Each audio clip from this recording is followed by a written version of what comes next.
बिस्मिल्लाहिर्रहमानिर्रहीम, अस्सलाम वालेकुम, good morning to all of you. नाज़रीन कीअं आहियो? उम्मीद कयां थी त तव्हां सभु ठीकु ठाक हूंदा, ख़ुश हूंदा, ख़ैर वाफ़ियत सां हूंदा, जिते रहो खिलंदा मुस्कुराईंदा रहो। सबा अबरो तव्हांजी ख़िदमत में ॿीहर हाज़िर आहे ऐं मूंसां गॾु आहे मुबशिर हुसैन। असीं गॾु तव्हांजे साम्हूं मॉर्निंग विथ आवाज़ में नई सुबुह नए टॉपिक सां ॿीहर हाज़िर थिया आहियूं ऐं मूंखे बि उमेद आहे त तव्हां इंतज़ारु कंदा हूंदा त अॼु कहिड़ा टॉपिक्स आहिनि जेके डिस्कस थींदा। बहितरीन टॉपिक्स खणी आया आहियूं अॼु बि ऐं हॉट टॉपिक्स आहिनि ऐं उन्हनि ते ॻाल्हाइण लाइ खोड़ सारो मवाद बि असां वटि आहे ऐं उन सां गॾोगॾु असां वटि हिकिड़ी अहिड़ी शइ आहे जंहिंसे असीं पाण हिक ॿिए सां डिबेट बि कंदासीं ऐं ॾिसंदासीं त असीं वञी किथे कहिड़े रिज़ल्ट ते पहुचूं था। रिज़ल्ट यानी कि ज़िंदगी जो रिज़ल्ट यानी कि असांजे ॻाल्हियुनि जो रिज़ल्ट या वरी अहिड़ो कोई रिज़ल्ट जंहिंजो असांखे हल खपे थो। यानी कि हाणे जेके असीं मौज़ू डिस्कस कंदासीं या वरी हाणे जंहिंसां स्टार्ट कंदासीं उहो मौज़ू ई अहम मौज़ू आहे यानी कि छुटीअ जो मौज़ू आहे। उन खां पहिरीं मां पंहिंजे साथी पंहिंजे होस्ट खां पुछणु चाहींदमि त तव्हां कीअं आहियो मुबशिर? अल्हम्दुलिल्लाह सबा मां बिल्कुलु पंहिंजे नाज़रीन वांगुरु ठीकु आहियां, हशाश बशाश आहियां, बल्कि ठीकु न बि हूंदमि त फ़िलहाल त मूंखे ठीकु थियण जी ज़रूरत आहे छो जो असां ऑनर थी चुका आहियूं दिस मॉर्निंग विद आवाज़ में। मां हिकु दफ़ो ॿीहर तव्हांखे पंहिंजी तरफ़ां बि भलीकार चऊं था। उमेद आहे त तव्हां सभु ख़ैर सां हूंदो, ख़ुशि हूंदो, पंहिंजनि यारनि सां, पंहिंजनि ॿारनि सां, पंहिंजनि प्यारनि सां ऐं ख़ुशियूं वंडींदा पिया हूंदो। सुबुह जो टाइम आहे ऐं हमेशह नई सुबुह नओं उजालो खणी ईंदी आहे।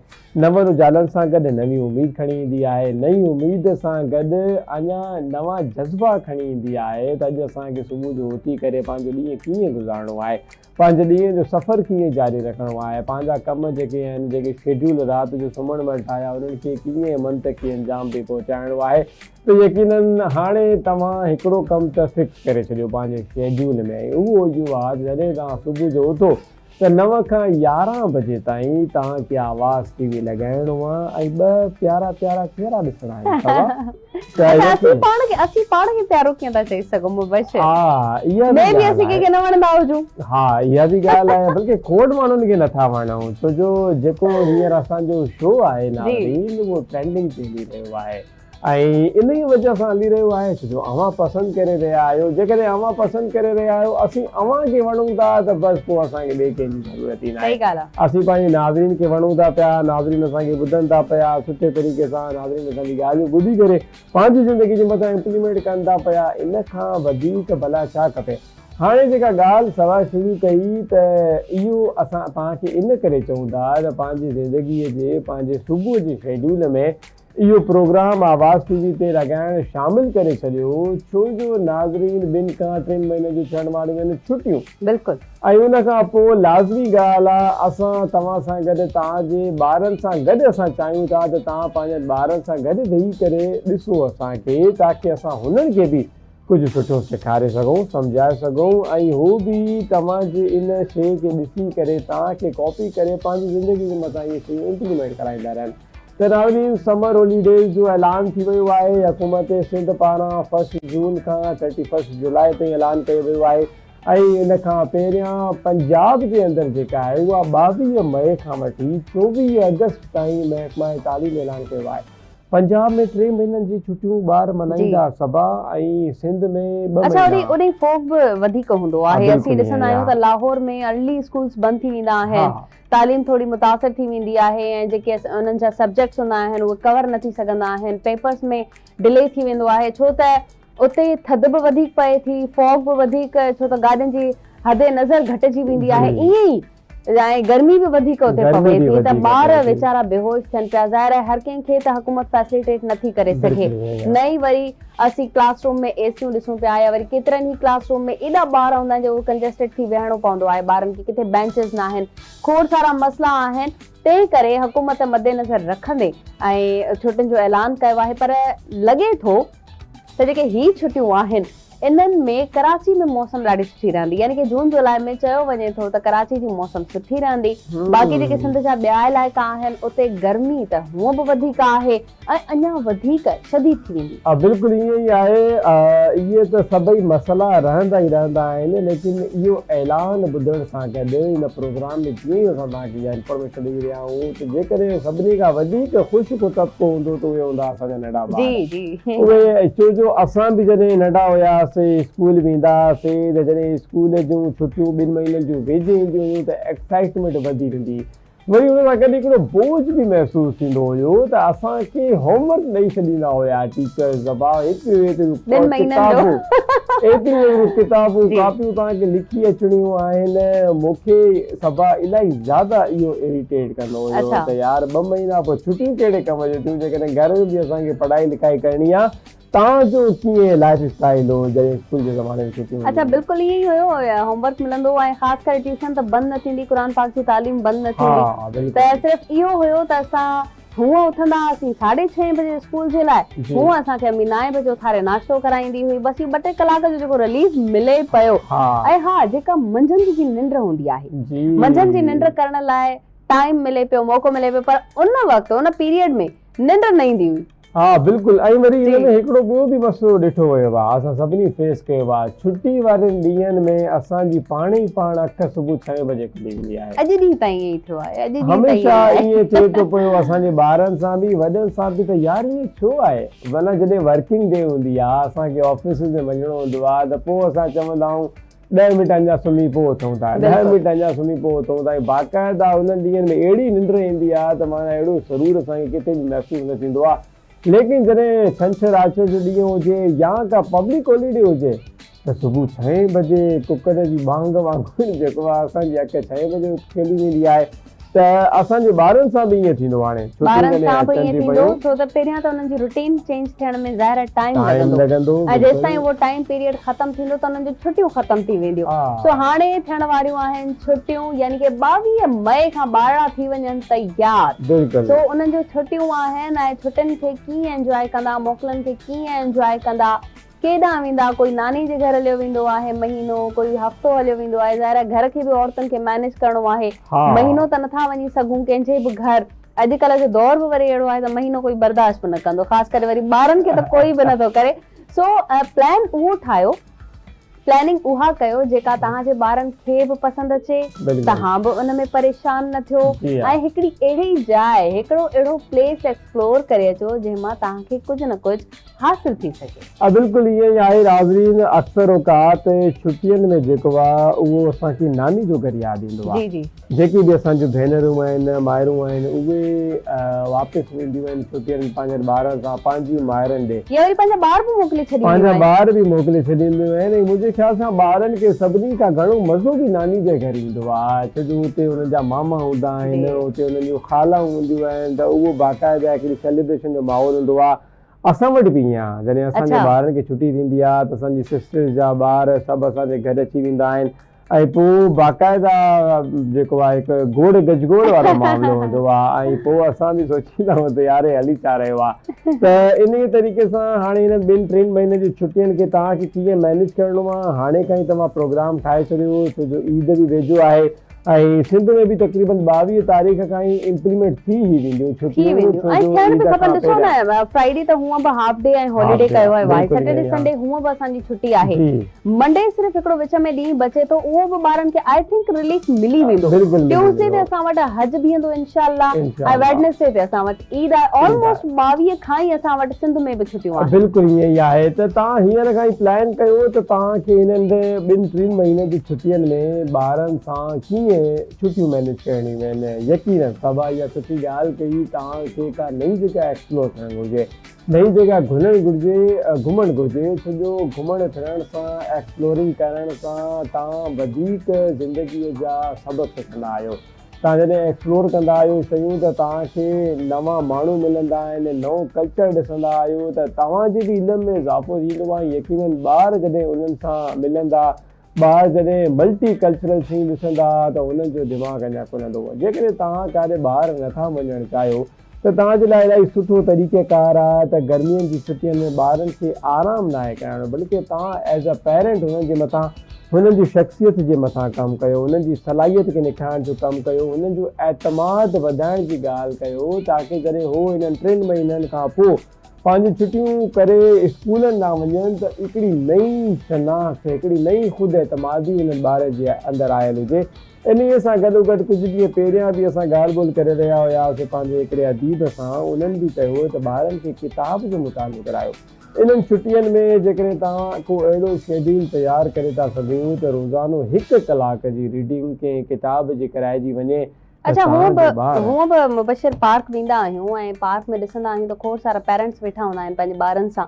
उते अगरि तव्हां में रीडिंग जी आदत हूंदी, तव्हां हिकिड़ो किताब खणी करे पढ़ंदियूं वेठियूं, वजह हिन जे त ॿियनि सां ॻाल्हायूं, तव्हां छा पचायो, तव्हां छा खाधो, प्लीज़ हिननि शयुनि खां ॿाहिरि निकिरी अचो। दुनिया खोड़ सारी आहे, किताब आहिनि असां वटि ऐं अदब आहे असां वटि। सो ॿारनि खे इहो अगरि असीं ॾेखारींदासीं, सिर्फ़ु ॾेखारण त ॾिसो ही मां पार्क में वेठी आहियां त मां पढ़ां थी, या मां ड्राइंग रूम में वेठो आहियां त मां पढ़ां थो, बुक मुंहिंजे हथ में आहे, त ॿार हिन सां खोड़ सारो कुझु सिखी सघनि था। ऐं अगरि तव्हां ॿाहिरि वञो था ऐं आउटिंग ते वञो था, तॾहिं बि तव्हां पाण सां किताब कैरी लाज़मी कयो, त जीअं तव्हांजे ॿार में बि उहा आदत डेवलप थिए त असांजो बाबा या असांजी अम्मी या असांजो भाउ या असांजी भेण, कज़न जेके बि आहिनि, उन्हनि वटि बुक लाज़मी हो। चाहे तव्हां पढ़ो था, हिकिड़ो पेज पढ़ो था, हिकिड़ी लाइन पढ़ो था, पर तव्हां वटि बुक लाज़मी हुजणु खपे, छो त किताब जहिड़ो दोस्त साथी दुनिया में कोई बि नाहे। सो इहा ॿारनि में आदत डेवलप कयो। ॿियो ख़ासि करे कहाणियुनि जा किताब अचनि था, एॾा मल्टी किताब आहिनि, एॾा ख़ूबसूरत किताब आहिनि जो ॿार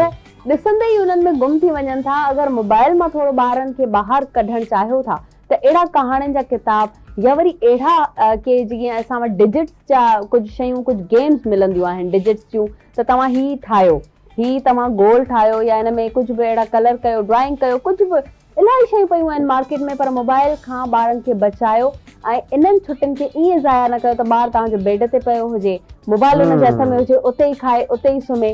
सो इहो सही न आहे, इहा सिहत न आहे। इन सां ॿारु सुस्त थी वेंदो ऐं उन खां 2 महीननि खां पोइ जॾहिं हुनजी दुबारा एनर्जी वारी लाइफ शुरू थींदी त हुनखे ज़्यादा प्रॉब्लम फेस करणा पवंदा। वरी इन सां गॾोगॾु तव्हां कोशिशि कयो त पंहिंजे ॿार खे कंप्यूटर स्किल्स सेखारियो इन्हनि 2-3 महीननि में, ताकी हू स्किल्सफुल थिए, ताकी हू हुनर सिखी सघे ऐं पढ़ाईअ सां गॾोगॾु इहे शयूं बि कंटिन्यू करे सघे। हाणे त खोड़ सारी शयूं वधी वियूं आहिनि, जीअं स्कूलनि जा ऑफ थींदा आहिनि, छुटियूं थींदियूं आहिनि, त स्कूल वारनि जे पारां ई समर कैंप जो ऐलान कयो वेंदो आहे। समर कैंप्स में खोड़ सारो सेखारनि पिया, कुझु इलाही शयूं हुन में सिखी सघो था। लेकिन बिल्कुलु तव्हां पंहिंजे ॿारनि खे समर कैंप्स में मोकिलियो, ताकी उते जेके क्रिएटिविटी थींदी आहे, क्रिएटिव एक्टिविटीज़ थींदियूं आहिनि, उन्हनि में तव्हांजो ॿारु जेको आहे उहो अॻियां निकिरी सघे ऐं पंहिंजे अंदरि हिकिड़ो कॉन्फिडेंस डेवलप करे सघे। पंहिंजनि ॿारनि खे जेकॾहिं साइकिलिंग नथी अचे, साइकिलिंग सेखारियो, स्विमिंग नथी अचे, स्विमिंग सेखारियो। उन्हनि 3 महीननि में सिखण जो त ही त अञा सुठो इलाही ज़्यादा बहितर सीज़न आहे ऐं गर्मी बि चोट चढ़ी पई आहे, त यकीनन कोशिशि कयो जेके ॿियूं रांदियूं असांजे मुल्क में थियनि थियूं पयूं, बैडमिंटन थी वियो, फुटबॉल थी वियो, स्पोर्ट्स थी वियो, पंहिंजे ॿारनि खे उन्हनि में बि इन्वॉल्व कयो। यानी आम तौर ते क्रिकेट ॾाढी मशहूरु आहे, त असांजा ॿार बि कोशिशि कंदा त क्रिकेट ॾे वञूं, लेकिन असांखे ॿियनि रांदियुनि खे बि फोकस करिणो आहे, उन्हनि खे बि इंट्रोड्यूस कराइणो आहे, ताकी ईअं थी थो सघे त सुभाणे तव्हांजो ॿारु उनखे रांदि में अॻिते वधी करे पंहिंजो बि नालो रोशन करे, मुल्क जो बि। जी बिल्कुलु, तव्हां सही चयो। पर मुबशिर, तव्हां बि हिन वक़्तु छुटी जो इंतज़ारु कंदा आहियो अञा ताईं, त सैटरडे संडे अचे त असांजी ऑफ थिए। जीअं असांखे नंढे हूंदे खां इंतज़ारु हुयो असांजी छुटीअ जो, त इहो इंतज़ारु अॼु ॾींहं ताईं असांजो ख़तमु नाहे थियो, पर ॿारनि जो इंतज़ारु ख़तमु थी वञे थो। यानी कि हाणे ॾिसो, हिननि खे 3 महीना कंटिन्यू छुटी आहे, पर असांखे हिन वक़्त ताईं छुटी न आहे मिली। बिल्कुलु ईअं ई आहे, असांखे अञा ताईं जेको आहे का छुटी न आहे। ऐं तव्हां त छंछरु आछर जी ॻाल्हि था कयो, त मूंखे त छंछरु आछर बि न मिलंदी आहे, त हिकिड़ो ॾींहुं नसीब सां मिलंदो आहे। त बहरहाल नाज़रीन, छुटियुनि जी ॻाल्हि पोइ हली रही आहे, छुटी जी ॻाल्हि हुजे पोइ वक़्त जी ॻाल्हि न अचे, ब्रेक जी ॻाल्हि न अचे, इहो मुनासिब न थी सघे। ॻाल्हि जो सिलसिलो जारी रहंदो। नाज़रीन, हिते वठंदासीं हिकु नंढी ब्रेक खां पोइ वरी हाज़िर थींदासीं।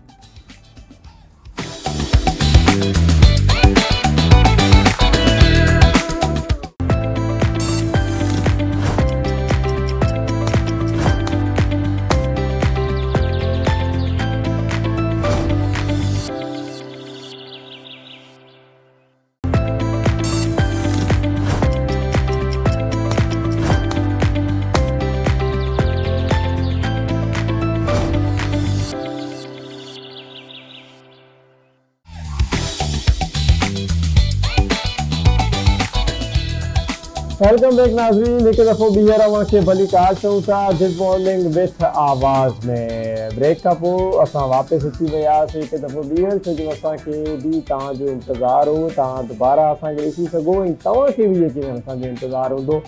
ऐं हाणे असां ब्रेक खां पोइ जंहिं अहम इशू जे मथां ॻाल्हाईंदासीं, जेका ॻाल्हि बि असां पंहिंजनि साथियुनि सां बि कंदासीं, असां वटि महिमान बि असांजा मौजूदु हूंदा।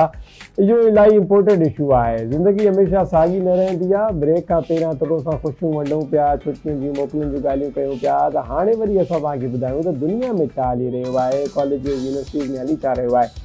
मोकलूं त थियनि पियूं, लेकिन जॾहिं स्कूल कॉलेज खां पोइ जॾहिं तव्हां यूनिवर्सिटी में ईंदा आहियो त हिकु वॾो नालो कराचीअ जे अंदरि कराची यूनिवर्सिटी, जेका पाकिस्तान जी एराज़ीअ जे हिसाब सां सभ खां वॾी यूनिवर्सिटी आहे, उते तक़रीबन 2 हफ़्तनि खां उस्ताद जेके उतां जा टीचर्स आहिनि उहे हड़तालुनि ते आहिनि, ऐं उन सां गॾु जेके कराची यूनिवर्सिटी जा मुलाज़मीन आहिनि उहे बि हड़तालुनि ते आहिनि। ऐं उन हड़तालुनि जी वजह इहा आहे त यूनिवर्सिटी इंतिज़ामिया जी तक़रीबन 1 अरब रुपयनि जी जेके ड्यूज़ आहिनि, उन्हनि में उन जी सैलरीज़ आहिनि, उन में उन जा दीगर वाजिबात आहिनि, उहे अदा न कया विया आहिनि। ऐं गुज़िश्ता 2.5 सालनि खां उहे टीचर्स जेके आहिनि, उहे एम्प्लॉइज़ जेके आहिनि, उहे इहे ई कमु करे रहिया आहिनि। 2.5 सालनि खां उन्हनि जी पघार जो सिलसिलो बंदि आहे, जंहिंखां पोइ उतां जे उस्तादनि ऐं दीगर ॿियनि एम्प्लॉइज़ मुलाज़मीन जेको आहे मिली करे स्ट्राइक कॉल कई आहे। ऐं तक़रीबन 2 हफ़्ता थी विया आहिनि। 4 मई खां जेके थींदड़ कराची यूनिवर्सिटी जा इम्तिहान हुया उन्हनि जो बाइकाट कयो वियो आहे। हाणे उहे सेमेस्टर इम्तिहान न पिया वरिता वञनि, इहे प्रॉब्लम्स हली रहिया आहिनि। तव्हां सोशल मीडिया ते दीगर जॻह ते बि इहो इशू हाईलाइट थींदे ॾिठो हूंदो। त इन करे असां कोशिशि कईसीं त अॼु पंहिंजे प्रोग्राम में इन अहम इशू जे मथां ॻाल्हायूं, ताकी सॼी सिंध खे ख़बर पइजी सघे त कराची यूनिवर्सिटी में छा हली रहियो आहे। इन मौज़ूअ ते ॻाल्हाइण जे लाइ असां दावत ॾिनी आहे। जेके इन्हनि सॼी सिचुएशन खे लीड करे रहिया आहिनि, कराची यूनिवर्सिटी जे अंदरि उस्तादनि जी तंज़ीम जो मरकज़ी सदर आहिनि डॉक्टर गुफ़रान आलम साहब। डॉक्टर गुफ़रान आलम साहब, बहुत शुक्रिया अदा करते हैं कि आपने हमें टाइम दिया। सर, उम्मीद है खैरियत से होंगे आप।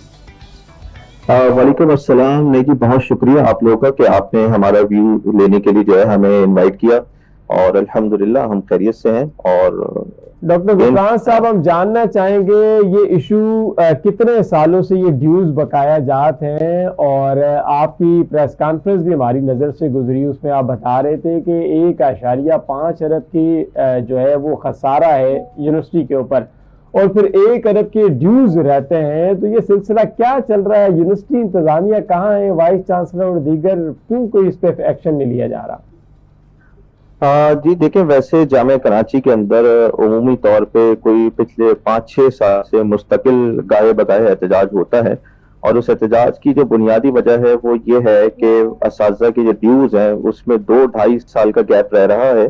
और जैसे 1 अरब रुपए की अमाउंट है, तो उसमें से हमें 2 करोड़ 3 करोड़ रुपए पे करके कहा जाता है कि बस अब जो है वो थोड़ा इंतजार करें, सैलरीज का मसला है, ये सारे मसले हैं। तो इसी वजह से हम कोई पिछले 6 महीने से इंतजामिया से गाये बगाए कम्युनिकेट कर रहे थे, रिक्वेस्ट कर रहे थे, प्रेस रिलीज निकाल भी रहे थे, जो इजलास हैं वो कर रहे थे। लेकिन अनफॉर्चुनेटली कुछ ना होने की वजह से फिर 30 अप्रैल को हमने जो है वो एक एहतजाज किया, और उस एहतजाज में जो है वो जामे कराची के मुलाजमीन, असातिज़ा, अफसरान सब शामिल हुए। जो है वो बहुत बड़ा एहतजाज था, लेकिन अनफॉर्चुनेटली इस पे भी जो है वो इंतजामिया की तरफ से कोई तवज्जो नहीं दी गई, और मजबूरन हमें 5 मई से इम्तिहानात का बाइकआउट करना पड़ा। इन इम्तिहानात के बाइकआउट के फैसले में हम सब एक ज़ाहिर सी बात है कर्ब की कैफियत से गुजरते हैं, हमारे तलबा और तालिबात हमारे सामने ही होते हैं। लेकिन अनफॉर्चुनेटली इस महंगाई में हमारे असातिज़ा, हमारे मुलाजमीन जिनके इतने बकाया जात हों, उनके लिए गुजारा करना बहुत मुश्किल हो गया है। और यही वजह है कि जो है वो शदीद गम और गुस्सा यहाँ पे है, और रोजाना की बुनियाद पे एडमिनिस्ट्रेशन बिल्डिंग के नीचे एहतजाज भी हो रहा है। कल हमारी वाइस चांसलर से इस हवाले से मुलाकात भी हुई। हमने उन्हें समझाने की कोशिश की कि सर, आपको इस चीज पे तवज्जो देनी पड़ेगी कि आप पेमेंट्स करें किसी जो है वो, ताकि लोगों को रिलीफ मिल सके। लेकिन अनफॉर्चुनेटली कोई ऐसी डेवलपमेंट नहीं हुई, और इसी वजह से एहतजाज जो है वो आज 90 रोज भी जारी है। ठीक है डॉक्टर साहब, हम जानना चाहेंगे कि वहाँ पर जो यूनिवर्सिटी का इंफ्रास्ट्रक्चर है उसकी भी हमें कोई ज़्यादा सूरत हाल नज़र नहीं आती, تو یہ یونیورسٹی انتظامیہ مبینہ طور پہ کرپشن کی جا رہی ہے، یہ کس طرح کی بے ضابطگیاں سامنے آ رہی ہیں؟ دیکھیں ہم نے جو ہے وہ پریس کانفرنس میں اعداد و شمار سامنے رکھے ہیں، کچھ فیکٹ سامنے رکھے ہیں. آبویسلی بہت ساری چیزوں پہ ہمارا ایکسیس نہیں ہوتا، اسی لیے ہم نے سندھ گورنمنٹ سے مطالبہ بھی کیا ہے کہ اس تمام چیزوں کی جو ہے وہ انویسٹیگیشن کریں کہ آخر اتنا خسارہ کیا جامعہ کراچی میں کیوں ہوا ہے. اور اوور آل دیکھا جائے تو جو بہتری ہے وہ کسی خاص شعبے میں نظر نہیں آتی، یعنی کہ انفراسٹرکچر کو دیکھے تو اس پر توجہ نہیں دی جا رہی. اور اسی طریقے سے جو ہے کوئی پروگریس کے حوالے سے دیکھا جائے ڈپارٹمنٹس میں جو ہے وہ پیمنٹس نہیں ہوتی، جس کی وجہ سے اساتذہ اکثر اپنی جیب سے پیسے لگا کے جو ہے وہ ایکسپیریمنٹس بچوں کو کرا رہے ہوتے ہیں. تو دس از ویری انفارچونیٹلی ہمارے طلباء و طالبات کو بھی جو ہے وہ جو ہے اس میں پریشان کیا جاتا ہے، ان کے اسٹائپنڈ کے پیسے رکے ہوئے ہیں. یہ تمام چیزیں اگر دیکھی جائے تو کم از کم ہر کوئی جو ہے وہ تنگ ہے، لیکن انتظامیہ جو ہے وہ اس چیز پہ ہی قائم ہے کہ بھئی ہم اس سے مطلب پیمنٹس کے حوالے سے کوئی جو ہے وہ پیش رفت نہیں کر سکتی. صحیح ہے. ڈاکٹر غفران صاحب یہ بتائیے گا کہ یہ جو پیپرز رکے ہوئے ہیں کیا ان کا شیڈیول جاری کیا گیا ہے کہ کب ہوں گے دوبارہ؟ کیونکہ جو استاد پریشان ہیں اس سے اسٹوڈنٹس بھی پریشان ہیں، اور دوسرا آپ کا اسٹاف ہے وہ بھی پریشان ہے، اور آپ کا جو اسٹوڈنٹ ہے وہ کیا آپ کا ساتھ دے رہا ہے اس میں؟ دیکھیے اسٹوڈنٹس کے اندر جو ہے وہ مکس ریئیکشنز ہیں. اس میں کچھ طلباء طالبات ظاہر سی بات ہے ان کو چھٹی پہ جانا ہوتا ہے تو وہ ہم سے اس حوالے سے بات چیت بھی کر رہے ہیں. ہم اب تک جو ہے وہ طلباء و طالبات کی 10 تنظیموں سے ملاقات بھی کر چکے ہیں. سب کا کہنا یہ ہے کہ ہمارے مطالبات جائز ہیں. انہوں نے انتظامیہ سے مطالبہ بھی کیا ہے کہ اساتذہ و ملازمین کے فوری طور پہ جو حقوق ہیں جائز وہ دیے جائیں. اور جہاں تک رہ گئی بات امتحانات کی، دیکھیں اس سے پہلے بھی کبھی ایسا جو ہے وہ ایکسٹریم اسٹیپ ہمیں اٹھانا پڑا یا آج بھی ہم نے اٹھایا ہے، تو یہ ہمیشہ سے ایگزام ری شیڈیول ہوتے ہیں. لیکن ابھی کیونکہ حتمی طور پر بائیکاٹ ختم ہوگا تو ہی ہم جو ہے اس کی ڈیٹس کے حوالے سے اعلان کر سکیں گے.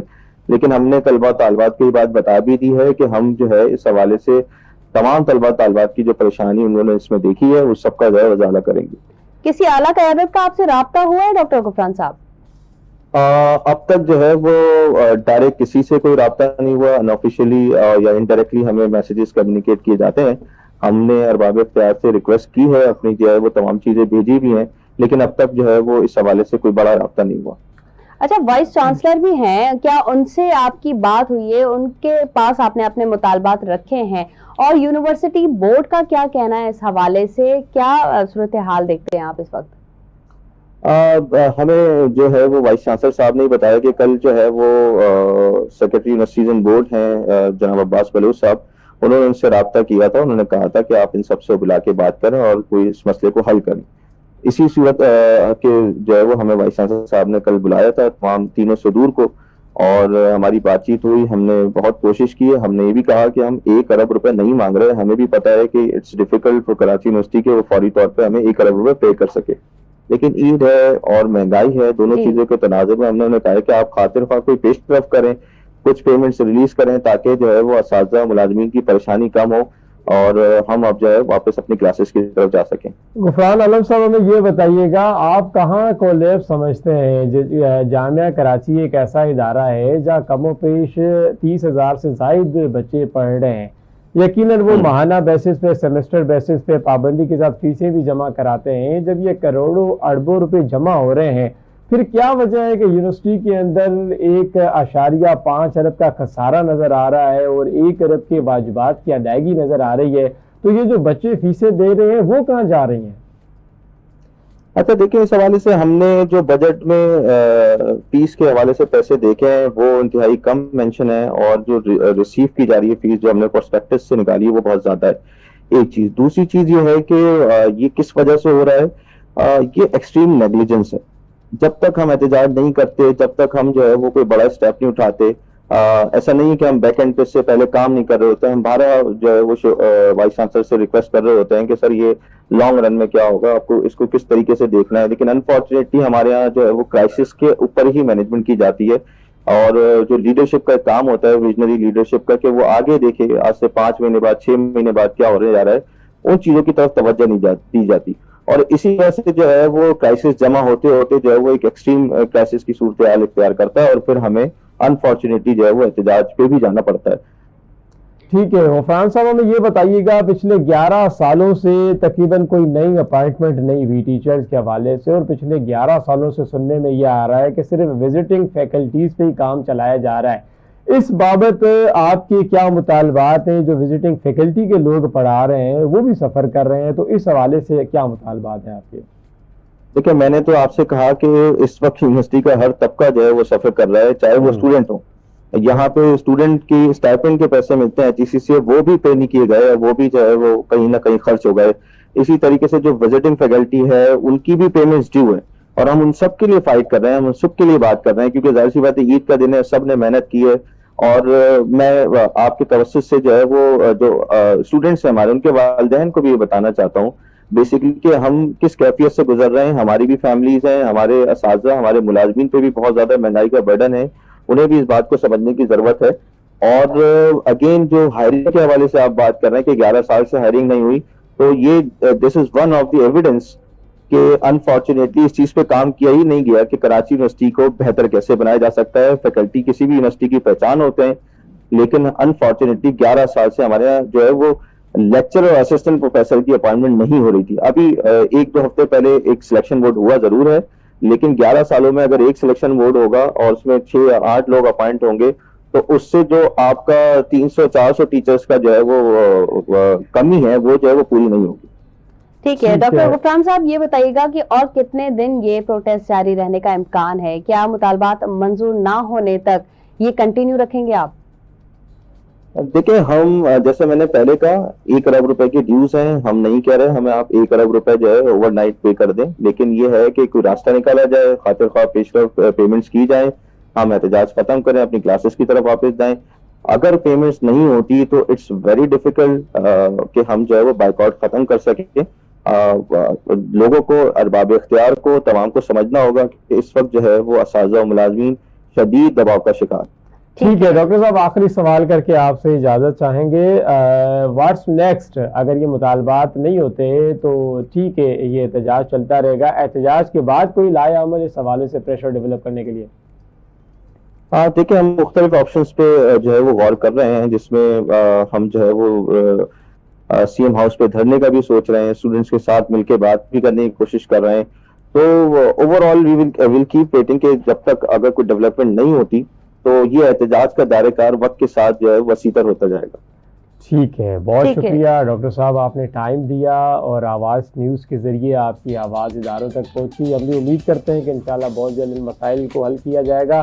سوال اسی رہے آئے تمام یونیورسٹی انتظامیہ 1 ارب روپے کی جکائے ہوا مقروضہ موقع یاد ہے ہما جو بھاگ تو ہوتے جاب کندوا جی وہ بھی پروٹیسٹ سے ہی آئے نا، سب ہن وقت پروٹیسٹ کر رہے ہیں، ظاہر ہے پنجا مطالبہ منجرائن لا خیر وٹھنداسي ہن وقت بریک ننढड़ो ब्रेक खां वठूं ऐं ब्रेक खां पोइ मोटी अची करे ॿिया मौज़ू आहिनि जिन ते डिस्कस कंदासीं।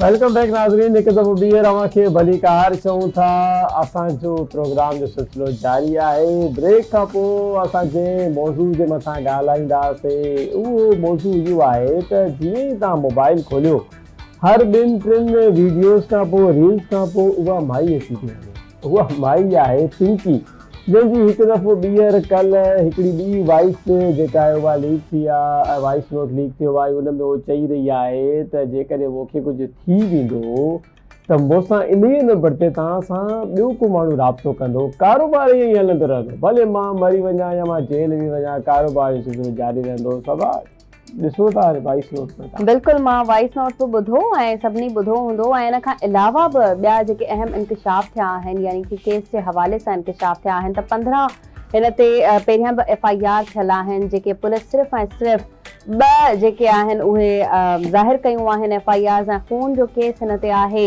गॾोगॾु जेको किराए जो घर हिन वठी करे उते फैक्ट्री हलाई आहे, फैक्ट्री ठाही आहे, खोड़ सारियूं ॿियूं बि शयूं आहिनि। ऐं हिन वक़्तु असांजो रिपोर्टर असां सां गॾु मौजूदु आहे। आमिर सुप्रो साहिब जन खां पुछंदासीं उन्हनि वटि वधीक इन हवाले सां इंफॉर्मेशन हूंदी, छो त गुज़िरियल ॾींहं खां जॾहिं खां इहो वाक़ियो हलियो आहे त कड़ी नज़र हर कंहिंजी इन ते ई आहे त असीं जेतिरी सुठी रिपोर्टिंग थी सघे, जेतिरी जल्दी रिपोर्टिंग थी सघे, अहम इंकशाफ थी सघनि, उहे असीं साम्हूं आणियूं। आमिर सुप्रो साहिब कीअं आहियो? ठीकु आहियो? अल्हम्दुलिल्लाह अल्हम्दुलिल्लाह। अच्छा, तव्हां त ठीकु आहियो। पिंकी अलाए कहिड़े हालनि में आहे? तव्हां हुनजी ख़ैर ख़बर लधी आहे, अलाए जेल में आहे, अलाए किथे पहुती वीचारी पिंकी? सबा बिल्कुलु पिंकी बि सुकून में ई हूंदी, ज़ाहिर आहे। अनमोल और पिंकी जेको आहे एॾी बासर आहे जो हुनजी ब्रांड हुई, ऐं कुकिन हुजे या का बि मंशात हुजे, उहो पंहिंजी हिकिड़ी डमी में विझी करे हुन ते लिखंदी हूंदी त जेको आहे अनमोल ब्रांड। सो जेको अनमोल और पिंकी आहे हुन ते 25 केस ज़ाहिर थिया आहिनि। पहिरियां त 10 ॿुधाया वञनि पिया, पर हींअर 25 केस ज़ाहिर थिया आहिनि, जंहिंमें 5 केस गिदरी थाणे में आहिनि, 5 केस दरख्शां थाणे में आहिनि, ऐं जॾहिं त लातादाद केस जेके आहिनि कराची जे ईस्ट ज़िले में आहिनि। यानी उहो अहिड़ो को थाणो न हूंदो जिथे अनमोल और पिंकी जे मथां को न को मंशात जो केस दाख़िल न हुजे। पर ज़ाहिर आहे ताक़तवर हुनजो जेको कमु हुयो त पुलिस कॾहिं हुनखे गिरफ़्तार न पई करे सघे। यादि रहे त मां पहिरें ॾींहुं ई चयो त अनमोल और पिंकी जेकी आहे उहा कराची मां गिरफ़्तार न आहे थी, लाहौर मां गिरफ़्तार थी। पर कल्ह तव्हां हिकिड़ी वीडियो ॾिठी हूंदी जेकी पुलिस हुनखे ड्रामाई अंदाज़ में गिरफ़्तार करे थी। यानी पुलिस दर खड़काए थी, पोइ पिंकी खिलंदे दर खोले थी, वरी वेहे थी, ॿुधाए थी त ही मंशियात मूं वटि आहे, मां हीअं कमु कंदी आहियां। पुलिस ज़ाहिर आहे कॾहिं कॾहिं सियाणो कांव जेको आहे न ॿिटनि जो फासंदो आहे। पुलिस जेकी हुनजी घर जी एड्रेस ॿुधाई, उते त हिकिड़ी 10 सालनि खां ॿी फैमिली रहे पई, हाणे उहे बि परेशान आहिनि त पुलिस ख़ासि करे असांजा जेके फैमिली जा घर हुया उहे बि बदनाम कया आहिनि त अनमोल और पिंकी हिन प्लाज़ा मां ऐं हिन फ्लैट नंबर मां गिरफ़्तार थी आहे। हाणे ॾिसणो इहो आहे त पिंकी जॾहिं हेॾो वॾो जेको आहे स्कैंडल साम्हूं आयो आहे त पोइ पुलिस हुनखे पहिरियां गिरफ़्तार छो न पई करे। हाणे आङुरियूं उहे पुलिस ते खजनि थियूं। पहिरियां DIG साउथ खे हुनजी इंक्वायरी टीम जो चेयरमैन बणायो वियो हुयो, पर फौरन ई जीअं ई जेको आहे इदारनि खे ख़बर पई त हुनखे हटाए करे, छो जो पिंकी जेकी कारोबार कंदी उहा बि साउथ वारे इलाइक़े में कंदी। हींअर जेको हुनजो चेयरमैन आहे उहो DIG जेको वेस्ट आहे इरफान बलोच खे मुक़ररु कयो आहे। पिंकी खे वॾनि कोशिशनि खां पोइ कल्ह जेको आहे अदालत में पेश कयो आहे। यानी अदालत जेको रिमांड न ॾिनो, जेल मोकिलियो, हुन खां पोइ ॿी जेकी अदालत आहे उहा हुनखे कलमदम करार ॾिनो आहे 3 ॾींहंनि जी जिस्मानी रिमांड ते। पिंकी हींअर बि पुलिस वटि आहे। बगदादी वारे थाणे में जेको आहे हुन ते हिकिड़ी गिरफ़्तारी विधी वई आहे जंहिंमें क़त्ल जो केस हुयो, उन में गिरफ़्तारी विधी वई आहे। ॿिए तरफ़ पंजाब में जेको लाहौर वारो लखपत वारो इलाइक़ो आहे उते बि पिंकी ते मंशात जी हिकिड़ी FIR आहे। यानी कि हुनखे को बि ख़ौफ़ न हूंदो हुयो। हाणे लॻे ईअं थो त पिंकी पहिरियां गिरफ़्तार थियण खां पहिरियां जेको कल्ह वॉइस हिकिड़ो लीक थियो आहे, उहो पहिरियों ई वॉइस उहो ॿुधाए थो त बाबा मां ही मैसेज खां पोइ आवाज़ सम्झी वञो त या त मां हिन दुनिया में न आहियां या त जेको आहे मां गिरफ़्तार आहियां, पर तव्हां सां हाणे जेके राब्तो कंदा उहे जेंट्स हूंदा, यानी मर्द हूंदा। छा तफ़सील आहिनि? हे अचानक हिकिड़ो क़त्ल जो मुक़दमो बि साम्हूं आयो आहे, ऐं हे जेतिरा 25 FIR साम्हूं आयूं आहिनि, इन्हनि जी मुद्दइयत कंहिंजी आहे? सरकारी मुद्दइयत में आहिनि या इन्हनि में को पार्टी मौजूदु आहे? ईअं अचानक क़त्ल जो मुक़दमो साम्हूं आहे, इन बारे में तव्हां वटि छा तफ़सील आहे? ॾिसो, अचानक न आहे। ही क़त्ल जे मुक़दमे में जेको आहे घुर्बल हुई बगदादी वारे इलाइक़े में, उहो पुलिस जेको आहे कोर्ट में हुनजी गिरफ़्तारी विधी आहे। मुख़्तलिफ़ आम माण्हू हुजनि या सरकारी पुलिस एहलकार हुजनि, पर जेको आहे FIR एतिरियूं वॾियूं FIR जेकॾहिं पुलिस चाहियो या इन्वेस्टिगेशन पुलिस चाहियो त पिंकी खे इंतिहाई वॾी सज़ा मिली सघे थी। ज़ाहिर आहे मंशात जूं तमामु वॾियूं सज़ाऊं आहिनि, जेको आहे 100 साल सज़ाऊं आहिनि। हाणे ॾिसणो इहो आहे त इन्वेस्टिगेशन पुलिस जेको केस आहे उहो मज़बूत कीअं थी करे। पिंकी खे जेको आहे रस्तो कीअं थी बंदि करे त जेकी हेॾी पावरफुल आहे, ज़ाहिर आहे हुनजा सोर्स बि हलंदा हूंदा, ही को पुलिस जी कार्रवाई न आहे, पर जेकॾहिं आम माण्हू ते हिकिड़ी FIR आहे त उहो घुमी नथो सघे, पर हिन वटि हिन ते 25 FIR कॾहिं पुलिस हुनखे हथ न विधो आहे। पंहिंजी विराण सां जंहिंखे बि कुकिन या जेको आहे क्रिस्टल ॾींदी त उहो पंहिंजी हुनजी हिकिड़ी डबी हुई, हुन ते लिखियल हूंदो हो त अनमोल और पिंकी ब्रांड, यानी कि हिकिड़े नाले सां ब्रांड खपंदी हुई। इहे सवालिया निशान पुलिस ते आहिनि त जेकॾहिं मंशात जी डीलर तमामु वॾी जेकी घर में ठाहींदी बि मंशात पाण हुजे, क्वालिटी बि पाण मेंटेन कजे त कंहिंखे कहिड़ी ॾियणी आहे, ऐं 50 खां 40 हज़ार खां मुख़्तलिफ़ रेटनि ते उहा सप्लाई थींदी त हुनखे हिन महिल ताईं हथ न विधो। पुलिस जेको आहे हींअर जेको आहे इदारा जीअं सिविल हसास इदारनि खे गिरफ़्तार कयो आहे त गुज़िरियल ॾींहुं जेको आहे मां तव्हांखे ॿुधाईंदोला त पिंकी खां पोइ हिकिड़ी ॿी औरत आहे जेको आहे नरगिस उर्फ मलका खे बि मलीर में क़ाइदाबाद वारी इलाइक़े में जेको आहे पुलिस गिरफ़्तार कयो आहे। चर्च हुन वटां हथ कयो वियो आहे उन औरत वटां। इहे औरतूं ई छो गिरफ़्तार थियनि पयूं? छा सिर्फ़ औरतूं ई हाणे मुलविस थी वियूं आहिनि हिन कारोबार कुधे कारोबार में? ॾिसो, हे मलका जो जेको केस आहे उहो ईअं आहे त हिन जो मुड़ुसु उहो जेको चर्च आहे उहो सप्लाई कंदो, हुनखे जॾहिं NF वारनि गिरफ़्तार करे थाणे में विधो या किथे बंदि आहे त उन खां पोइ हुनजी जेकी ज़ाल आहे उन ई कम ते लॻी ऐं मुख़्तलिफ़ इलाइक़नि में चर्च ऐं मंशात खपाईंदी। हाणे तव्हां उहे फुटेज ॾिसो त तव्हांखे ईअं लॻंदो त हिकिड़ी साफ़ सुथरे घराने जी औरत आहे ऐं निकाब में आहे, पर हुनजा कम ॾिसो।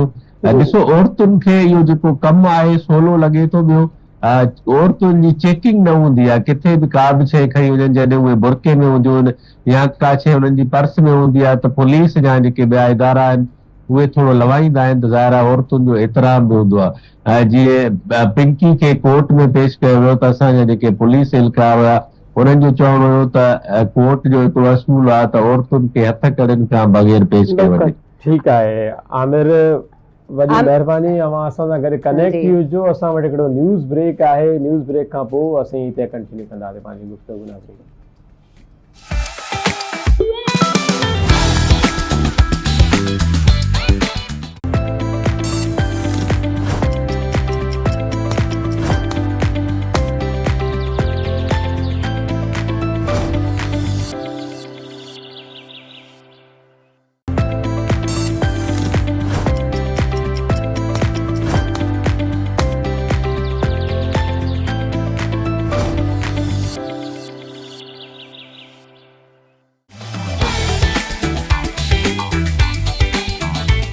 Welcome back in morning with आवाज़। नाज़रीन, असीं तव्हां सां गॾु मौजूदु आहियूं आवाज़ टीवी जे मॉर्निंग विद आवाज़ प्रोग्राम में। आहे खोड़ सारा टॉपिक्स आहिनि जीअं असीं पहिरियां बि ज़िक्र कयो आहे, हाणे बि असीं ॿियनि टॉपिक्स खे बि टच कंदासीं, यानी कि अहम टॉपिक इन खे बि चई सघिजे थो सोशल मीडिया जो ग़लति इस्तेमालु या सोशल मीडिया जो सही इस्तेमालु। डिपेंड ऑन यू त तव्हां छा करे रहिया आहियो, डिपेंड ऑन अस असीं छा करे रहिया आहियूं, कीअं इस्तेमालु करे रहिया आहियूं। केतिरा ई ज़रिया हिन वक़्तु असां वटि मौजूदु आहिनि जेके ऑनलाइन कमु, ऑनलाइन कोर्सिस कराए रहिया आहिनि। उन्हनि मां खोड़ सारा असांजा छोकिरा छोकिरियूं असांजी इहो फ़ाइदो वठी रही आहे, पर इन सां गॾोगॾु ग़लति शयूं वायरल करणु, ग़लति शयुनि जो असांजे लाइफ ते इम्पैक्ट पवणु बि असांखे नज़र अची रहियो आहे। असीं हिन हवाले सां ॻाल्हि ॿोल कंदासीं। असां वटि बहितरीन सीनियर सहाफ़ी, लेखक, माहिर, तजिया निगार ऐं खोड़ सारनि इदारनि सां हू सलाहियल बि रहिया आहिनि। उन्हनि खां ज़रूरु उन्हनि जो तजियो पुछंदासीं, ज़रूरु उन्हनि जो ओपिनियन ॿुधण जी कोशिशि कंदासीं, कुझु सम्झण जी मुबशर कोशिशि कंदासीं त एक्चुअली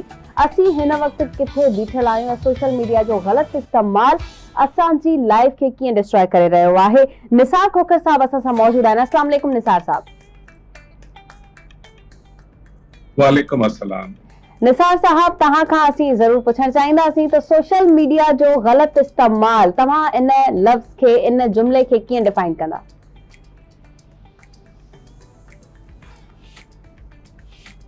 ॾिसो, इन में डिफेंड करण जी ॻाल्हि न आहे, ॻाल्हि सभिनी जे साम्हूं आहे। जीअं तव्हां पाण चयो त असां वटि जेका मनफ़ी शइ आहे जेका उहा जल्दी वायरल थिए थी। जेका बि सोशल मीडिया आहे उन में का बि तव्हां अफ़वाह फैलाए छॾियो, उहो एतिरो ट्रेवल थो करे जो उनजो जेको विक्टिम आहे उहो वञी जॾहिं तव्हां थो करे त बाबा अहिड़ी का बि ॻाल्हि कोन्हे का, ईअं न करियो।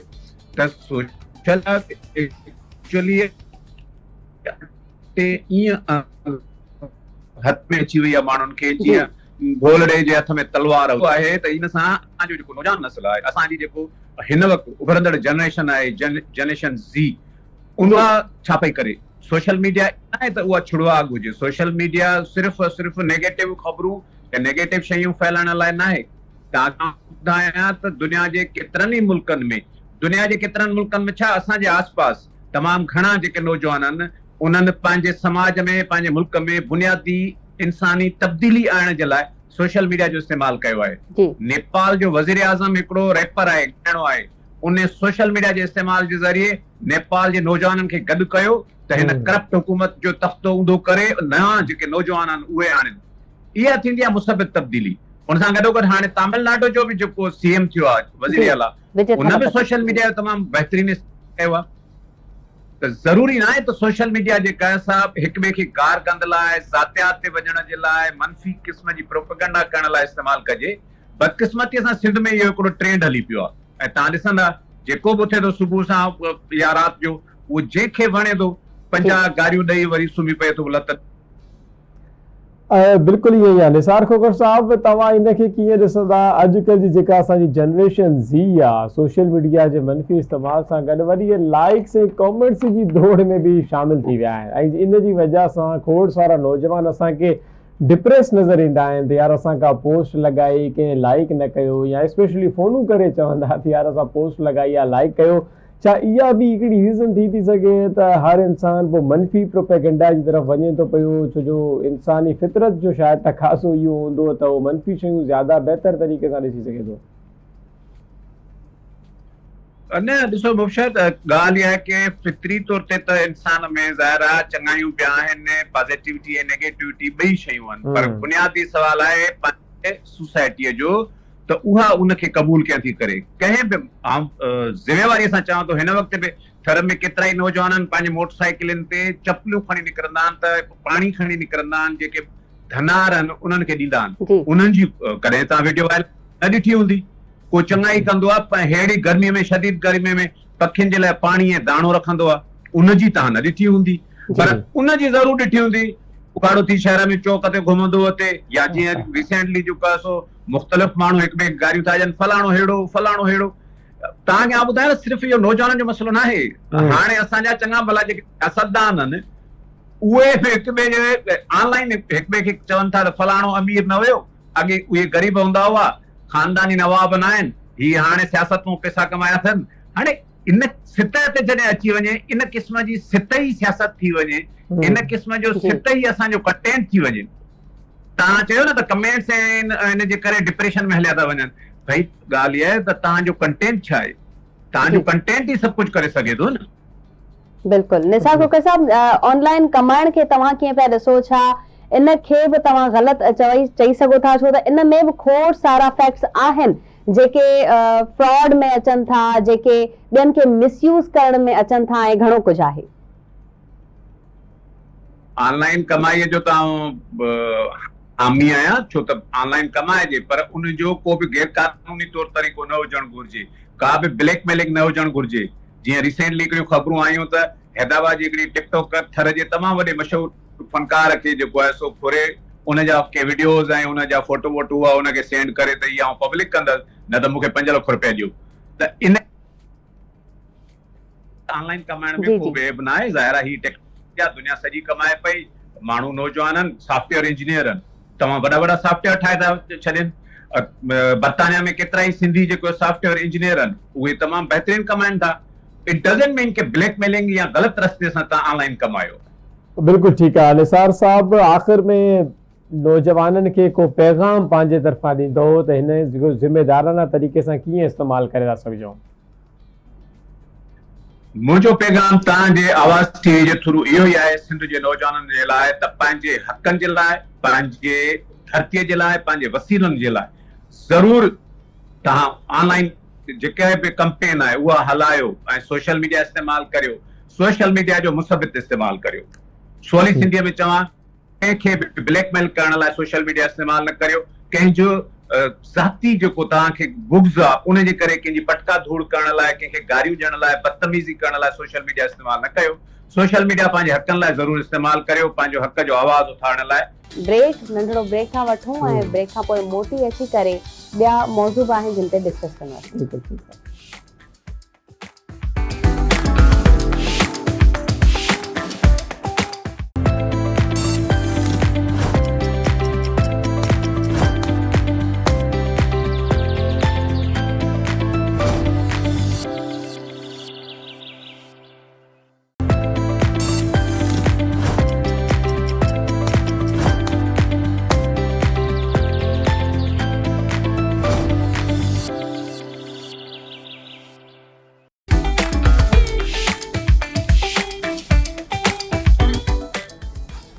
वेलकम बैक नाज़रीन, हिकु दफ़ो ॿीहर तव्हांजी ख़िदमत में हाज़िर आहियूं। मां मुबशिर हुसैन सबा आबड़ो। हींअर असां जॾहिं वापसि आया आहियूं त तव्हां वटि कुझु ख़ुशीअ जूं ख़बरूं खणी आया आहियूं।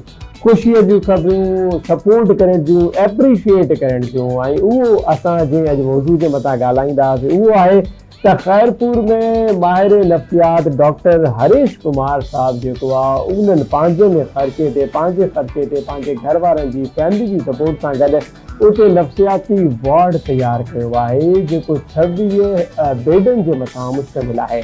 उनजो कमु तक़रीबन मुकमल थी चुको आहे ऐं उनजी ओपनिंग सेरेमनी भी थी। बहितर तरीक़े सां आवाज़ TV या न्यूज़ ब्रेक कई ऐं इहा सुठी ख़बर आहे सॼी सिंध में। बिल्कुलु त ॾिसो, सिंध जे अंदरि अहिड़ा माण्हू मौजूद आहिनि, अहिड़ा हीरोज़ मौजूद आहिनि जेके पंहिंजे ख़र्च तां समाज जे लाइ बहितर कमु करणु था चाहिनि, मुआशरे जे लाइ बहितर कमु करणु था चाहिनि। असांखे हुननि टाइम बि ॾिनो। असांजे पंहिंजे प्रोग्राम में असां हुननि सां ॻाल्हि ॿोल जो सिलसिलो बि जारी रखंदासीं, शुरू कंदासीं, हुननि खां हाल वाली वठंदासीं। आख़िर इहा कहिड़ी डेडिकेशन, कीअं मोटिवेशन आहे? बिल्कुलु बिल्कुलु इहा मोटिवेशन ई आहे ऐं इन्हनि खे आइडिया इहो कीअं आयो। बहितरीन हॉस्पिटल इहा हिकिड़ी आहे, 26 बेड आहिनि, ज़रा 8 बेड त हुननि जा तयार ई आहिनि ऐं हुननि जो कमु अञा हलंदड़ आहे। स्टाफ जी बि ज़रूरत आहे।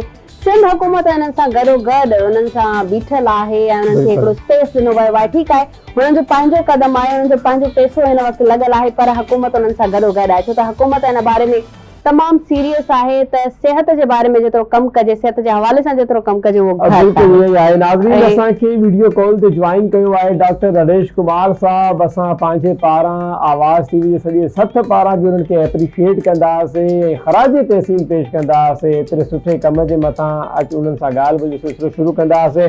डॉक्टर हरीश साहब, अस्सलाम वालेकुम। सर उम्मीद आहे ठीकु हूंदो, ख़ैर सां हूंदो। तव्हांजा सर महिरबानी, तव्हां मूंखे इज़त ॾिनी।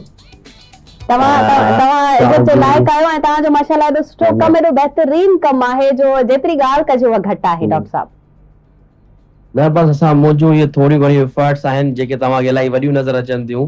शायदि अॼुकल्ह जे दौर में थोरो सिस्टम ॾाढो ॿिए तरफ़ हली रहियो आहे, त इन जे करे काई बि माण्हू नंढो कमु करे थो इलाही वॾो लॻे थो। हालांकि एॾो वॾो कमु न आहे जेको मां कयो आहे। डॉक्टर हरीश साहब, इहो तव्हांखे आइडिया कीअं आयो, ख़्याल कीअं आयो त मां पंहिंजे माउ जे नाम ते ही जेको नफ़्सियाती इदारो आहे, हिकिड़ो वार्ड आहे, इहो ठाहे करे हुकूमत जे हवाले कयां? असल में मां हिते खैरपुर मेडिकल कॉलेज में 9 सालनि खां वठी करे कमु करे रहियो आहियां। तक़रीबन 9.5 साल मूंखे हिते थी विया आहिनि। हिते फिज़िकल हेल्थ ते हर कोई कमु करणु चाहींदो आहे ऐं कंदा बि आहिनि ऐं तक़रीबन सॼी जेका हेल्थ जी बजट आहे उहा फिज़िकल हेल्थ ते वेंदी आहे न। को हेपेटाइटिस B थी वियो, C थी वियो, मलेरिया थी वई, TB थी वई, आर्थोपेडिक्स थी वियो, कार्डिक मेडिसिन थी वियूं। त मां इहो नोट कयो हिते जेको साइकेट्रिक मेडिसिन ऐं साइकेट्रिक पेशेंट्स खे थोरो घणो इग्नोर कयो वञे थो। माण्हू आहिनि बि घटि फील्ड में, हिन जो कसूर बि शायदि न आहे, रिसोर्सिस एतिरा न आहिनि ऐं माण्हुनि में अवेयरनेस बि न आहे त हीअ का बीमारी एतिरी इम्पोर्टेंट आहे।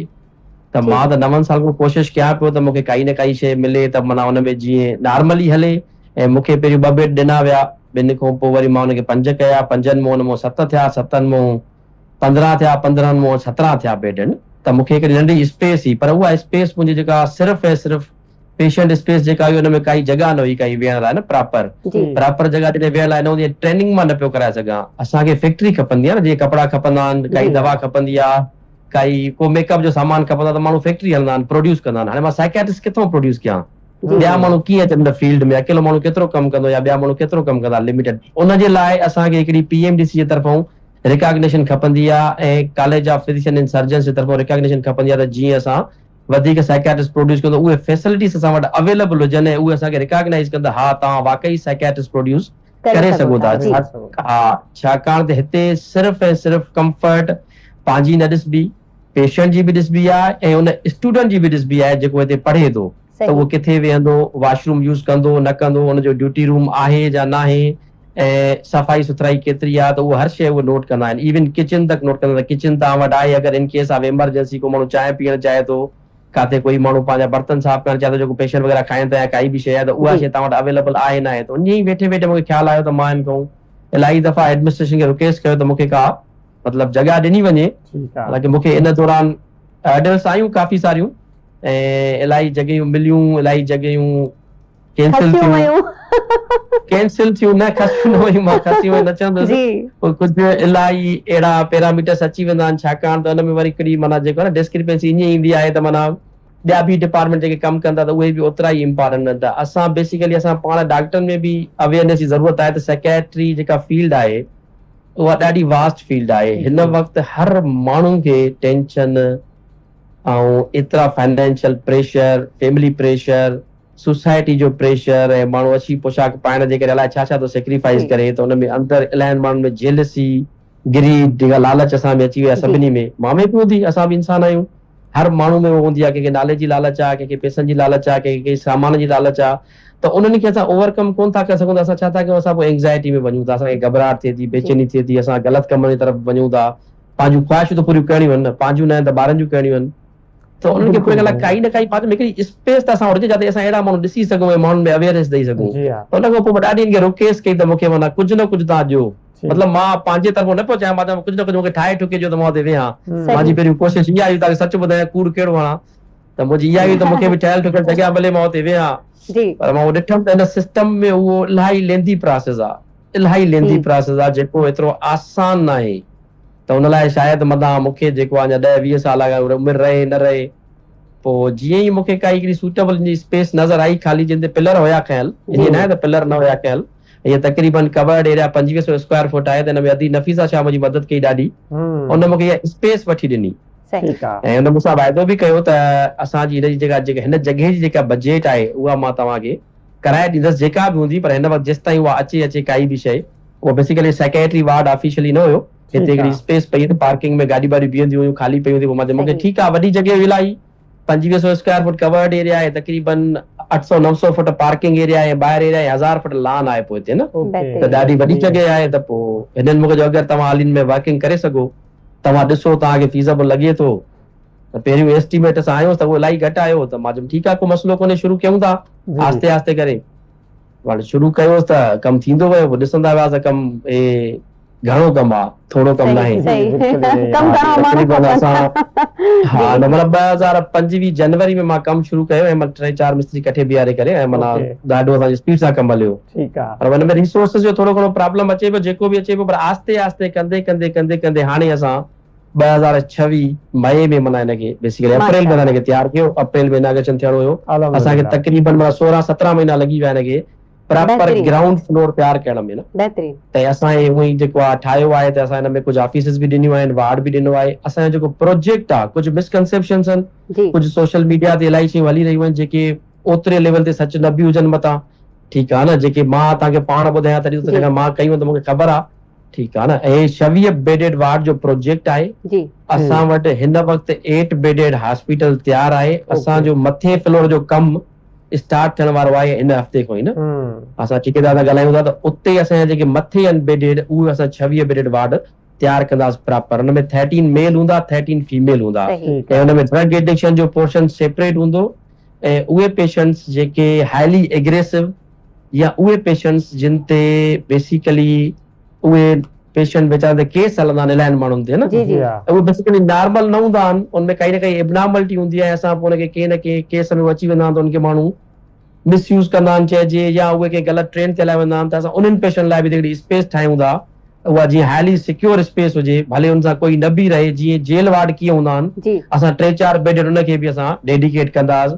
पर असांखे जेको हिते प्रॉब्लम जेको मेन आहे उहो आहे ह्यूमन रिसोर्सिस जो न, HR जो, छाकाणि मां जॻह ठाहे सघां थो, दवा प्रोवाइड करे सघां थो, पर माण्हू मूंखे गवर्नमेंट तरफ़ां रिक्वेस्ट हूंदी त उहे मूंखे माण्हू प्रोवाइड कनि, जीअं स्टाफ मूंखे प्रोवाइड कयो वञे, कोई ड्यूटी में हुजे त मुंहिंजे लाइ ॾाढी आसानी थींदी।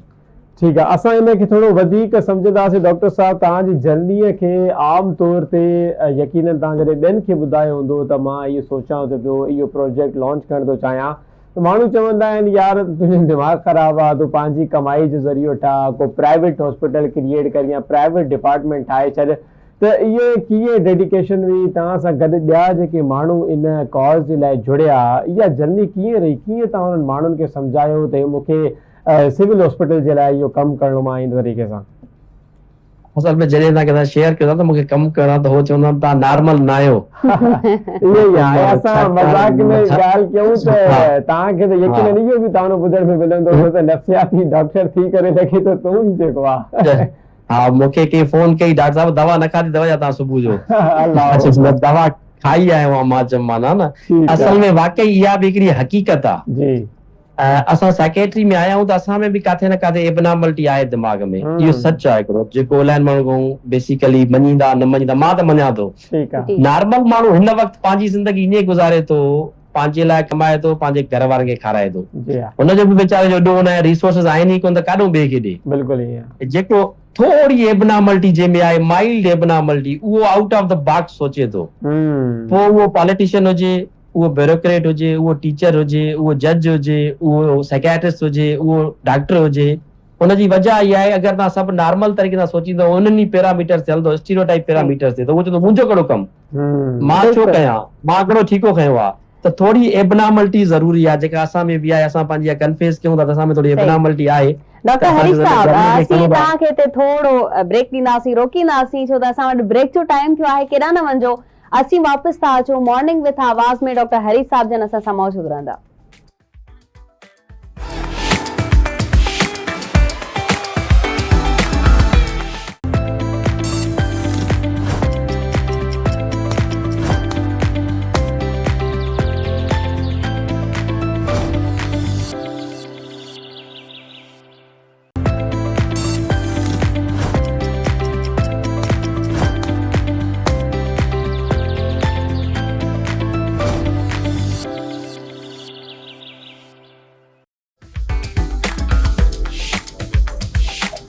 नाज़रीन, welcome back in morning with आवाज़। ॿीहर असीं तव्हां सां कनेक्ट आहियूं ऐं असां सां कनेक्ट आहिनि डॉक्टर हरीश कुमार साहब जन, जेके हेॾो सुठो कमु करे रहिया आहिनि ऐं बहितरीनु क़दम खयो आहे। 26 बेड्स ते मुश्तमिल हिकिड़ी पूरी ईअं ॼण त हॉस्पिटल ठाही आहे ऐं नफ़्सियाती इदारे जे हवाले सां असीं ॻाल्हि ॿोल करे रहियासीं, उन्हनि खां पुछी रहिया हुआसीं उन्हनि जा हर्डन्स ऐं खोड़ सारियूं जेके मुश्किलातूं उन्हनि खे पेश आयूं ऐं हिन वक़्तु बि शायदि हू मुश्किल में हूंदा, पर शायदि न पिया ॿुधायो हरीश साहब अञा बि मुश्किल में आयो या असीं तव्हांखे मुश्किल में विझूं, अगरि मुबशर खे मोकिलियूं वॾाई ऐं तव्हां हुननि जो इलाज शुरू कयो त अञा वधीक तव्हांजी मुश्किल वधी वेंदी।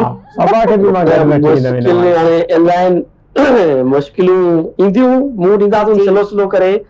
असल में माण्हुनि जूं एक्सपेक्टेशंस बि इलाही आहिनि, माण्हू खे लॻंदो आहे त काई शइ तयारु थी वई त उहा रनिंग में अची वई, ईअं न आहे। इलाही माण्हू मूंखे फोन कई आहे त सर असां अचूं था, तव्हांखे दाख़िल थियणो आहे ऐं असांजो तव्हां सोशल मीडिया ते ॾाढो चर्चो लॻो पियो आहे, हे लॻो पियो आहे त हेॾो ख़र्च पियो आहे, तव्हां जदीद मशीनरी आहे या उहो आहे, असांजो असां दाख़िल थियूं। हाणे अगरि मां कंहिं माण्हू खे न कयां थो त पोइ अञा असां वटि HR न आहे त पोइ हुनखे लॻंदो डॉक्टर साहब हवाला आहिनि सॼा जेके बि हलनि था सोशल मीडिया ते। हाणे HR वरी सम्झाइण ॿिए खे हुन लाइ प्रॉब्लम थींदो, HR असां कंहिं माण्हू खे कीअं सम्झायूं।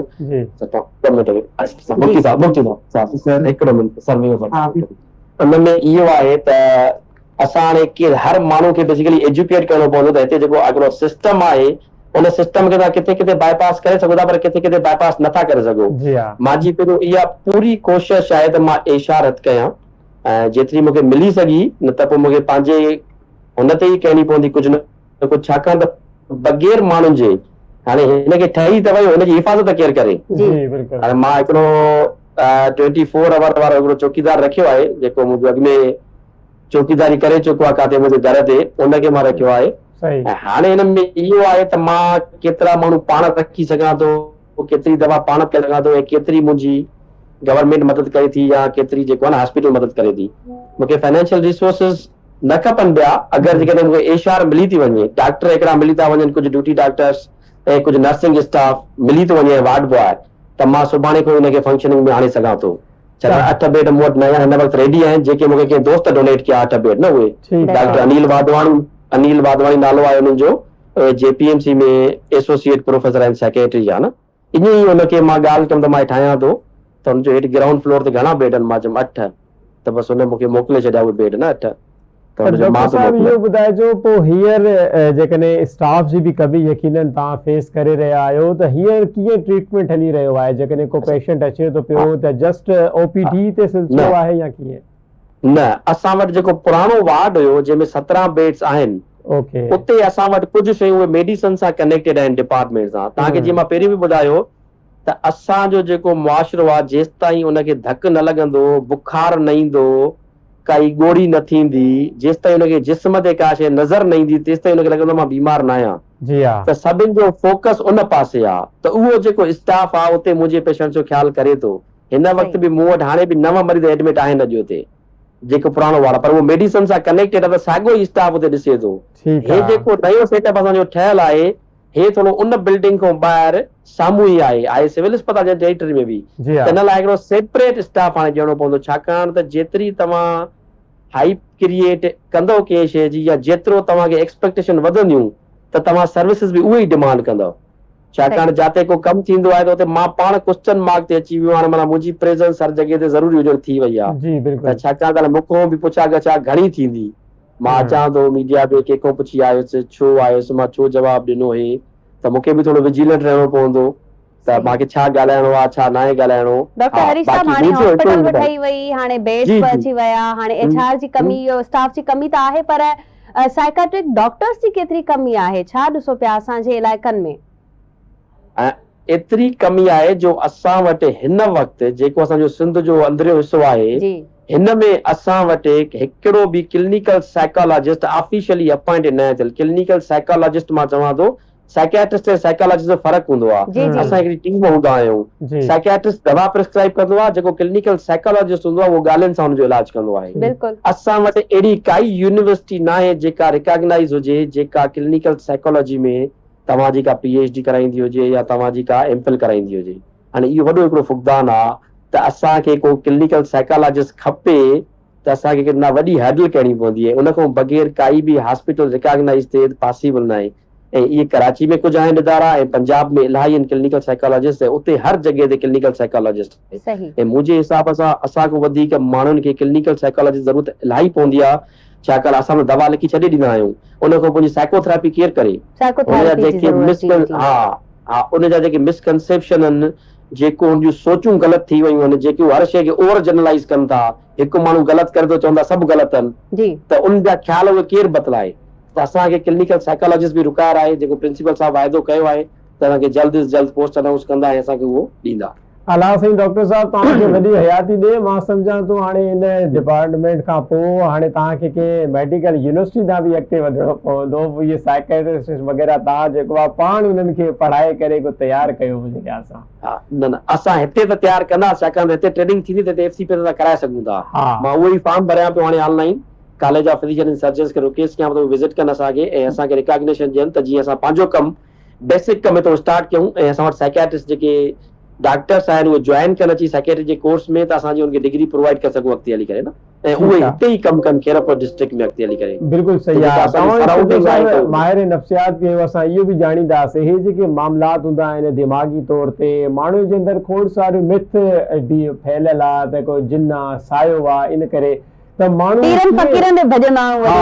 डॉक्टरनि ॾे वञण खां पहिरियां पीरनि फ़क़ीरनि ॾे वेंदा आहिनि। बिलाख़िर इहो थींदो आहे त दम वग़ैरह करे या त अमरा बची वेंदो आहे या त अमरा हलियो वेंदो आहे। त इन में इहो आहे कॾहिं कॾहिं छा थींदो आहे, पीर फ़क़ीर ॾे बि जेके वेंदा आहिनि सही थी ईंदा आहिनि। तो हाणे इहो छा आहे, बिलीफ सिस्टम आहे। असां इलाही शयूं असांखे नज़र न ईंदियूं आहिनि। असांजो अगरि हिक ॿिए ते यकीन हूंदो आहे न, कंहिं डॉक्टर जे ऑफिस में वेंदो आहे पेशेंट, त उहो ॾिसंदो आहे त उहो चवंदो आहे यार मां सही थी वियो, डॉक्टर दवा ॾिनी कोन्हे, अञा ताईं डॉक्टर ॻाल्हायो आहे। इन ई जिन माण्हुनि जो जिते फेथ हूंदो आहे उते वेंदा आहिनि, पोइ हथु घुमाईंदा, नज़र भंजंदा, जेको बि कंदा हुनखे लॻे थो मां सही थी वियो आहियां। असां इन शइ खे बेसिकली रोकींदा न आहियूं। 2 पैरामीटर्स आहिनि पाण खे मथे करण जा, या तव्हां ॿिए जी गिला कयो या पंहिंजो कमु हद खां वधीक सुठो कयो त उहो थिए।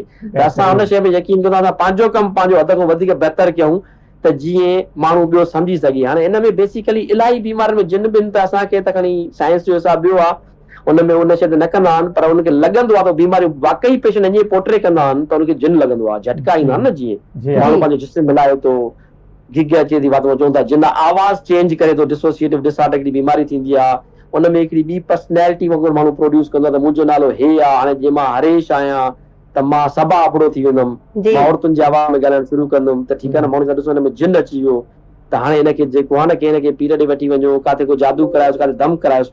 साइकियाट्रिस्ट असांखे इहो चयो वेंदो आहे त तव्हां हुनजे बिलीफ सिस्टम खे न छेड़ियो, अगरि हुन माण्हू जो काथे एतबार आहे त उहो भले उते वञे, छाकाणि जॾहिं तव्हां हुनजे बिलीफ सिस्टम खे छेड़ींदव त उहो तव्हां ते ट्रस्ट न कंदो, त माना पोइ तव्हांजी दवा बि न वठंदो। असांजो जेको प्राइमरी मक़सदु आहे पेशेंट सही थिए, असांजो इहो मक़सदु अच्छा इहो डॉक्टर हरीश साहब तव्हां पेशेंट सही था कयो। असां वटि मां तव्हांखे पहिरियां बि अर्ज़ु कयो त असांखे हिकिड़ो असां वटि बि पेशेंट आहे, तव्हां वटि 8 बेड त तयार आहिनि,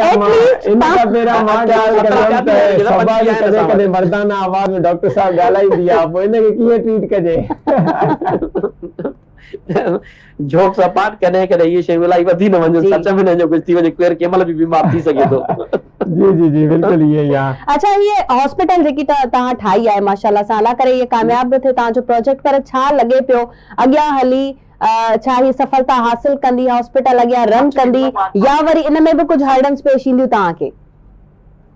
हर्डल्स त जाते काथे ईंदियूं, ॾिसो बग़ैर हर्डल्स जे कमु न थींदो आहे। अगरि हर्डल्स स्मूथ जेके रोड्स आहिनि न, उन्हनि में तव्हांखे निंड वठी वेंदी आहे, तव्हां कुझु करे न सघंदा आहियो। जॾहिं हर्डल्स ईंदियूं आहिनि तॾहिं असां जाॻंदा आहियूं। अगरि हर्डल्स न हुजनि हा शायदि मां बि कुझु न करे सघां, जीअं मां थोरो कयो हर्डल्स आहियूं त मां वधीक कयो, मां अञा वधीक तॾहिं कयो त मां चयुमि यार मां कयां थो त अञा थोरो वधीक कयां, त घटि में घटि मां कुझु कयो आहे उहो नज़र त अचे, उहो ॾेखारियां सही, उनखे माण्हू को एप्रिशिएट त करे, ऐं उते माण्हू को दाख़िल थियणु त चाहे।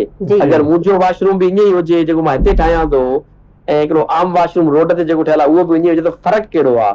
हर्डल्स ईंदियूं त कमु थींदो, रिसोर्सिस बि डेवलप थींदा।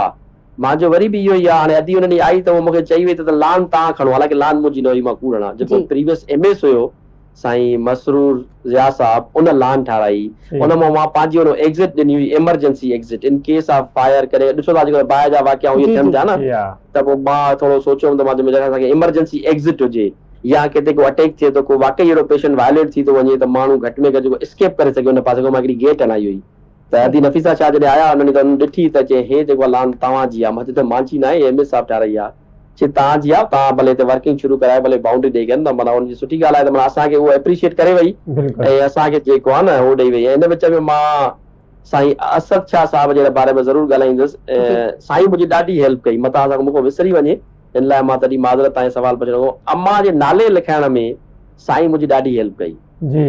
माना मां जॾहिं मां चयुमि त मां अम्मा जे नाले डेडिकेट करणु चाहियां थो, त मां हे एक्सपेंस कयो आहे, मां अॻिते जेका मूंखे रनिंग कास्ट पहुती मां उहा बि कंदो ईंदुसि, छाकाणि मंथली रनिंग कास्ट बि आहे। तव्हां चौकीदार रखो था, तव्हांजो इलाही जेको आहे किचन जो ख़र्चो आहे, काई शइ आहे उहा मां बियर कयां, उहा कंदुमि बि सही मां। त साईं असद शाह मुंहिंजी ॾाढी हेल्प कई, बोर्ड मां मुंहिंजो नालो अप्रूव करायूं, हॉस्पिटल मैनेजमेंट बोर्ड मां, त तव्हां नालो ॾेई सघो था, तव्हां पंहिंजो एतिरो एक्सपेंस कयो आहे ऐं हर शइ कई आहे, त हुन में मां साईं जो ॾाढो थैंकफुल आहियां। हालांकि मुंहिंजी हुन पर्सनल काई हो न आहे, काई मीटिंग न आहे, काई बि शइ न आहे, अननोन थी करे मां हुन सां ॻाल्हायो ऐं साईं मुंहिंजी हेल्प कई, चए तव्हां डिज़र्व कयो था।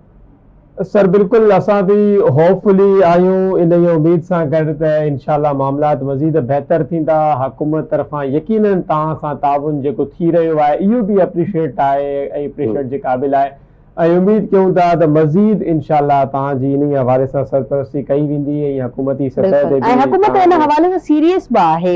हमेशह असीं ॾिठो आहे त सिहत जे मामले में पाकिस्तान पीपल्स पार्टी खोड़ सारा कम बि कया आहिनि ऐं सीरियस बि आहे। ख़ैर डॉक्टर हरीश कुमार साहब, तव्हांजी महिरबानी, तव्हां आवाज़ टीवी खे पंहिंजो कीमती टाइम ॾिनो ऐं पंहिंजा आइडियाज़ बि ॿुधाया। उमेद कयूं था त तव्हांजो ही प्रोजेक्ट इंशाल्लाह ज़रूर कामयाब थींदो। बिल्कुलु।